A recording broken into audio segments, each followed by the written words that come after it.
Hi,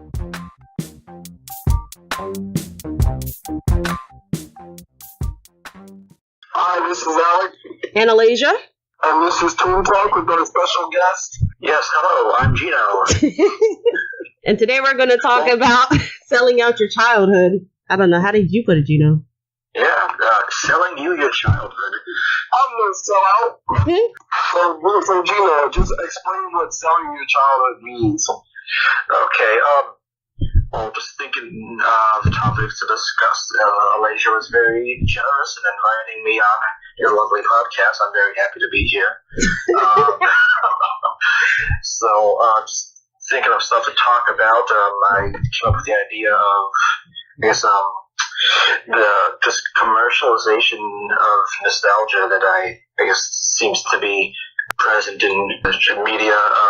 Like for better or worse, seems to be like lots of reboots and sequels and redos of popular franchises. So just wanted to get your opinion on that. Also, in addition to that, lots of product tie-ins, people trying to sell you stuff from each other.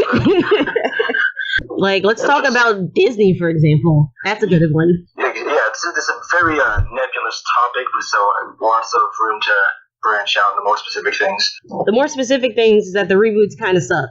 They're like live action, heavy quotes on the live action part, kind of just suck. Yeah, and just for future notice, as everyone, if you didn't know, I work in a movie theater, so I was like, I know some things, and they think that we're getting like a live action Lion King, a live action Aladdin movie. Yeah, I told Gino that the other day, and he was joking about it, but I was like, no, for real. Yeah, like live action Lion King, that one doesn't really make sense to me, especially considering how you're gonna call it a live action movie if it's gonna be all CGI animals. That's just one little quibble about that. But anyway, what in particular do you, I guess, dislike about the recent Disney reboots? I mean, me personally, I haven't seen too many. I saw the Beauty and the Beast one. It was okay. I mean, there's nothing to brag about. So what specifically did you dislike about these reboots? I don't like that they're telling the exact same story in the exact same way, and the only difference is, it's a live action. But it doesn't make sense that way because live action limits, like what you can do with the movie, where animation has no limit. Specifically, like with the Beauty and the Beast. Like, yeah, I saw it. I mean, it was okay. I can't say it was terrible, but I mean, I can see the original one. Like, why would I go waste money to watch that one when I can see the animated one that's like 10 times better because it had like a tighter built plot? I mean, with the live action one was like over 2 hours long, and like for what purpose? There's like, well, I'm being a devil's advocate. They say it helps the people that are adults feel like they're more adults because they're not watching an animated version of a movie, and especially if they don't have kids, or if they do have kids and want to break away from their kids, so they go watch a movie with the same movie, just live action. No, that's a bad reason. That literally makes no sense. Because if you're an adult, that means you've already grown up with the animated one. So that doesn't make any sense. Yeah, I would have at least liked it if they'd done like some sort of like fresh take, or like. Or if they wanted it to be live action, it could have been like I don't know, like I know it technically was a musical, but made it more like a stage production, with like choreography or whatever. Yeah, the songs were really forced in there because they were like, they're not doing them because they wanted to. They're like, we have to do it because they're iconic. But like that very first scene, the Belle song, it's just them singing and like walking around. There's nothing for you to look at. So you're just standing there singing. She walks around, but there's nothing really to look at while the sequence is going on. Right. Yeah, isn't that the same thing that happens inside of the animated movie? No. There's a lot more movement. And for instance, okay, so Gino said compared to a stage musical. Look at a musical that's been made into a movie like Hairspray or I don't know. What's that? Like Singing in the Rain or something like that. Yeah, where they're singing a song, but there's more dancers, more dance moves, and there's more movement because they're on the stage. This one, they're not on a stage; they're on a movie set, and that's what it just looks like. People on a movie set singing, with no real movement going on. All the stuff they tried to add didn't make any sense, and it didn't add to the story. It's like they were just adding shit, like throwing shit together, trying to make this movie longer, like that magical book. Wait, Alec, did you see this movie? What? Which one? The live action Beauty and the Beast. Yeah, I saw it. The ones like that they threw in that magical book. What was the purpose of the book? That can transport like people anywhere. I don't know. I could say I guess it's to make another mirror, but the mirror didn't transport people either. But there was a mirror. There was a mirror and there was a book. So you have two plot devices doing the exact same thing. And then near the end of the movie, when she has to race back to the village, does she teleport herself back? No, she rides on the horse. What was the purpose? I don't know. There was none. What was the purpose of this movie? The question everybody wants to know. Yeah, so I guess that fits into the narrative of just an easy money movie. It does. It's a movie that you make because you know it's gonna sell occasionally well, and you can, I guess, put your Emma Watson Belle toys and Walmart toy in. Yeah, sell more toys. Yep. Have you guys seen the live action Tarzan? Yeah, but it wasn't a Disney one. It was the one that came out like a year or two ago, and it looked really corny. There were a bunch of them. Oh, you mean the most recent one? I didn't see it. It didn't look that good. Well, you still gotta watch it to compare, guys. Come on. To compare, what are we comparing it to? Like all the other Tarzan movies? I mean, I guess that could be a subject in itself. Not an animated one. It's not happening to people, and it improved. Well, then no more Brendan Fraser doing George of the Jungle. Oh my goodness. Did you guys? That wasn't a direct, I guess, retelling of Disney story, since it's a different studio. What about Jungle Book? Yeah, like there's one by Disney who's remaking their own film, and then there's a new one coming out it's just based off the book. It's not like Disney's film, which is crazy because within 2 years we're gonna have 2 Jungle Book movies. Who can do it better? They say. I was not aware of another Jungle Book movie. You didn't see the trailer? Mowgli. Yeah, Andy Serkis is behind it. He's gonna do like the motion capture of the animals, of course. Interesting. But that one looks way better anyway than the Disney one. Not that it will be better. It just, it's not Disney's. It's now they're trying to probably base it more off the book, which is like a lot more serious and dark. Definitely. Well, I guess we'll see. I think another example of this, Alec, would be like all the superhero films that have been coming out.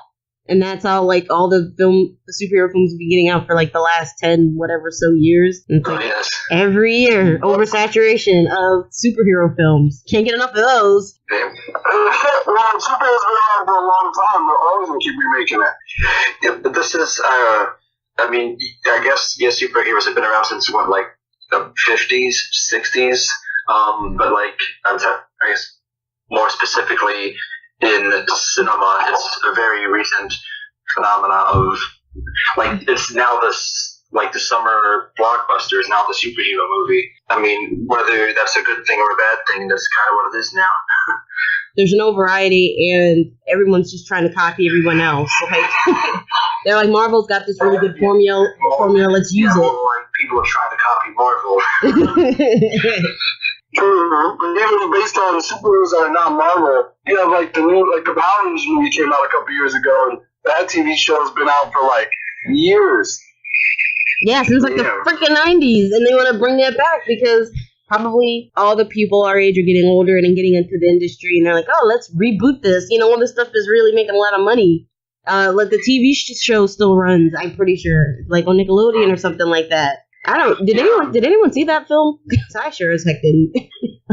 The Power Rangers film.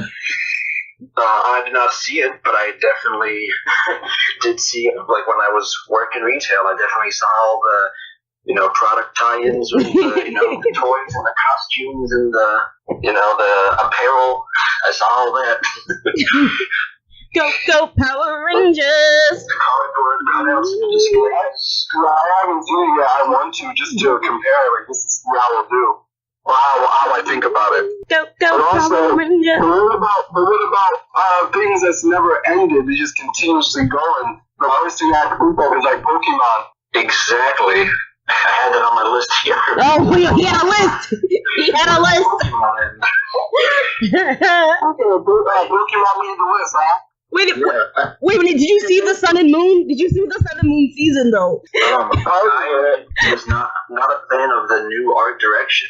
I can tell you that. But Maybe I didn't see that one. I think the last one I even peeped on was like X and Y. What's up with the new Pokemon, huh? What y'all's issues with that? It's been 20 years and Ash Ketchum is still 11 years old. Or 10 years old. He's so ineffective he couldn't even turn 11. oh my goodness. I mean, don't get me wrong. I love me some Pokemon. I'm really surprised it's still going. It's popular. Yeah, but it's like, I like Pokemon too, don't get me wrong. I love Pokemon. The idea of it's great. You know, people have their things about medicinal flaming animals and blah, blah, blah. But I'm just surprised at how much, they keep coming out with new Pokemon, which of course is how you keep it relevant, but it's like, how many more animals do you have to copy? How many more versions? Like, how do you make them look really blue? Like, you go from a fire dragon to a ape fire Pokemon, and then you get like a ferret that's like a water type to a turtle that's a water type, and I'm like, well, after that, what are you gonna do? You're gonna start making like they got rhinoceroses, they're gonna start making hippos and elephants and shit. Yeah, you got mythical creatures, you have aliens, you got everything. You got refrigerators and chandeliers.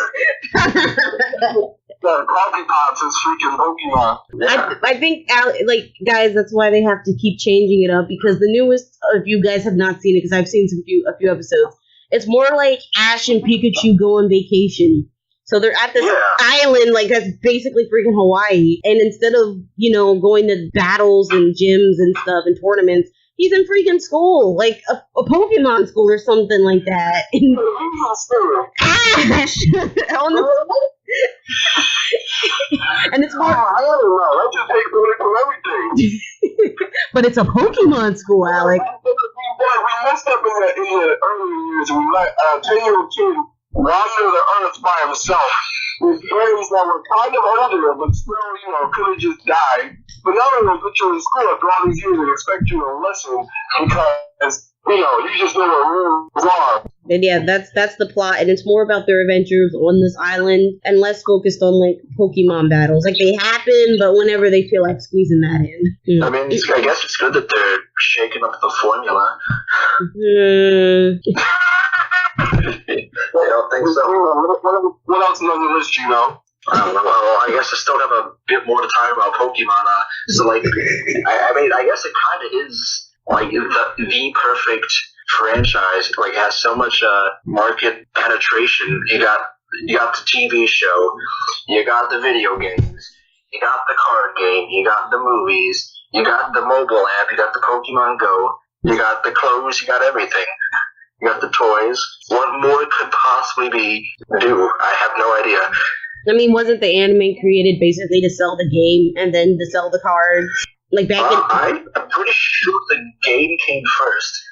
Right, yeah, the game came first, and the anime's made to sell more of the game. Then they add the cards because the 90s was famous for that. Like you gotta collect all, collecting. Exactly. So the cards was perfect. Even the premise of the show, gotta catch them all, gotta buy all the toys, gotta collect all the cards, gotta buy all the games. It's a good thing they got going. It's good, and this is our business model to keep the kids latched. Yeah, but then I feel like they have shows that try to do as good as Pokemon, like Yu-Gi-Oh, and then they fail miserably. When it came out after the first one, kind of just kept going downhill and downhill. So you see, the problem with Yu-Gi-Oh is because it had a story to it, because it was based off an actual manga. So then they want to do these spin-offs that are just corny and so corporate formulated, and they just get dumber and dumber and dumber. Just you get what's it gimmick creep.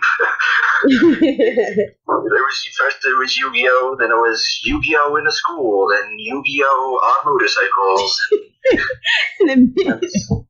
You know, there's did you know another Yu-Gi-Oh came out? Yes. Describe. It's, there's one boy. It's GX when they're in school, and there's another one, and then it's 5Ds when they're on motorcycles, right? yeah, but there's 3 more after that though. Then there was the one with the kid with the hair. All the kids have hair. They got nothing, all they got is hair. What was Zexal? It was Zexal, and then it was Yu-Gi-Oh! Arc V with the dude who looked like a girl, and now we have Yu-Gi-Oh! V-Rain. Oh my god. It's got like pink, pink hair. You said I knew nothing about this. No! I thought it was over. It's never over. Who are these people? Who are you people? I mean,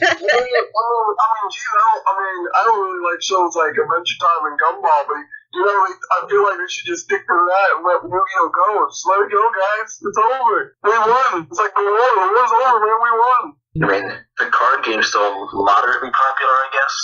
So I guess that's why it's still going.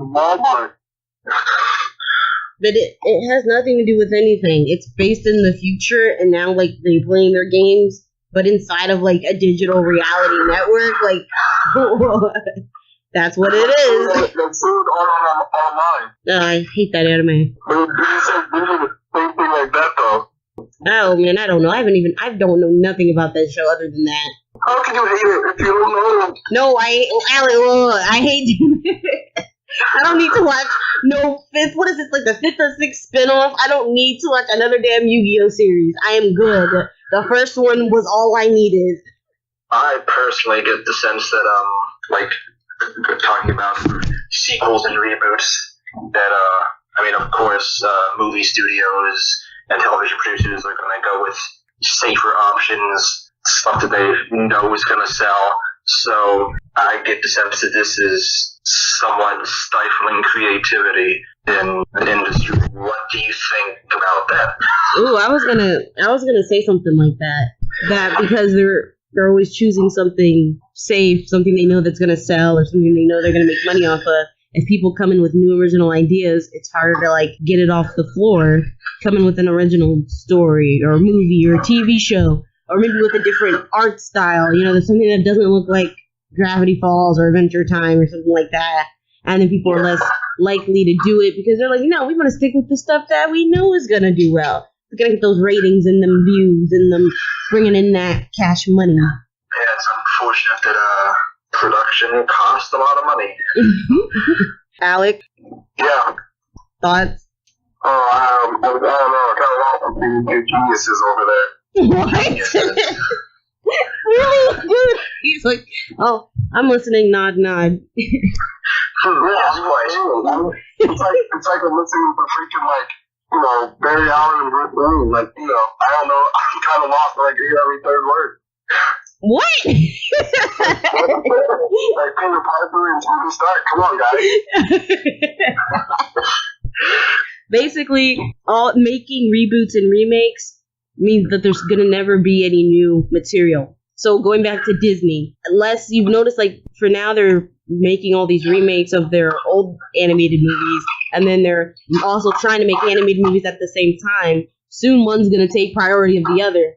And since they already know the remake is a guaranteed success, whether it sucks or not, they're just gonna keep like pushing these things out and then work less on their original stories. Kind of like with sequels. Pixar used to be like against sequels, but what have they been making the last 8 years or whatever?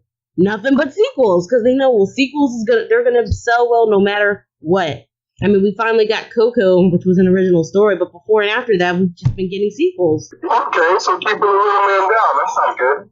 Do we have any what are some other original stories that has pushed through to the big screen? Man, that's hard. I mean, there's always independent films, but they usually don't get wide releases or the attention like they would, like other films would. Things go better when things are original. Like Coco was a really good film, and that was an original idea, an original story. But we're probably going to have to wait another 5 or some years until we get another one of those. You know? So wasn't Moana original? Oh yeah, that one was. Yeah, that had too many Disney cliches in there. It could have been awesome. It could have been phenomenal. I really liked it, but they was held back. No, I said I really liked it, but there was some stuff that was holding it back from being like phenomenal.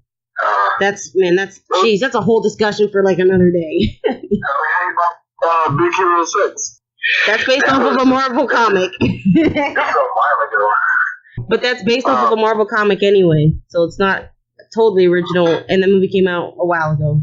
Well, speaking of which, I heard it come over to Toy Story 4. Yes! Like, no. I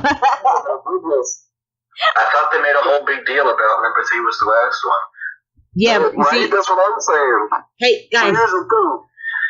My boss at work, he was just talking about how he would only watch it if there was like a new set of toys. Like, just different toys doing the same thing, because there's not much for toys to do.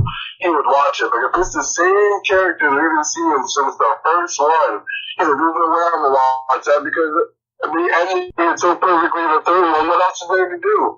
Go out and leave the girl's house to go find Andy again? Like, what's all they go to chase the guy?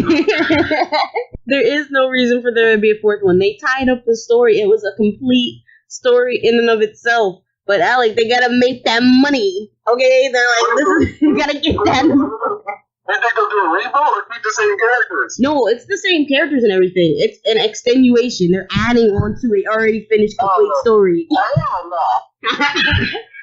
Tom Hanks isn't famous enough. Lo and behold, there's so many Grammys or Oscars came doing a guy so good. I'm just saying, they went up to Andy so much, Woody's going to need a new pair of boots. Overall, I don't think this is a trend that is going to go away anytime soon. And even when it'll die down eventually, but it's going to be picked up again because there's always a new wave of nostalgic, young people out there. So there's always going to be something for us to look on. Right now, we're in our 80s and 90s. Because as soon as we get something new as original, they're just going to make sequels off of that, too. Correct. Kind of like, everything has to be 80s themed right now. They can't make anything that doesn't have an 80s theme, because remember the 80s, all you 30-year-olds. And then, Yep, exactly. And then soon, it'll be the 90s, and then, it just kind of keep going. Even though I think I read this somewhere, how basically they were trying to say that when we hit the 2000s, they can't be as nostalgic, but I don't understand why not. I mean, but really, does anyone really want to remember the 90s? Really? I love the 90s. What are you trying to say, Born in the 90s? Milk was on an all-time low? Yeah, I know. We were born in the 90s, so it automatically, 90s was the shit. I mean, yeah, but I was like 4. But you lived the rest of your little years in the 90s. Back then they had toys, real toys. My friend walked into my job with a t-shirt that said Cartoon Network. You know what was on his sleeve? It was like Dexter's Laboratory and Courage the Cowardly Dog and Johnny Bravo and Cow and Chicken, right? And I said, you don't even know what those are? Because he's like a freshman in high school because he works, he's my coworker. He was like, and you know what he said? He was like, no, I don't know what those are. And I was like, well, why are you wearing it? He was like, oh, but that looks cool. And his dad was like, I said, Pops. I said, Pops, help me out here. He's like, yeah, I got to teach him a little something. I said, you got to watch 3 episodes of every show just so you can say, oh, I've seen that once, and talk about them to other people. How are you gonna wear a shirt with a bunch of cartoon characters on it that you ain't never seen or know their names? Yeah, he was like, oh, I know what that is. He said, Courage the Cowardly Dog. I know what that is. What's it about? He said, a dog that lives with people. I was like, oh, get out of here, man. Fake fans. So, he's still big fans. Okay. Well, I guess that's the end of this episode. Thank you, Gino, for being our special guest on this really great topic. Thanks for having me. You're welcome. Hopefully you guys like this episode. You can find it on SoundCloud and on YouTube. Make sure you like, subscribe, and all that fun stuff.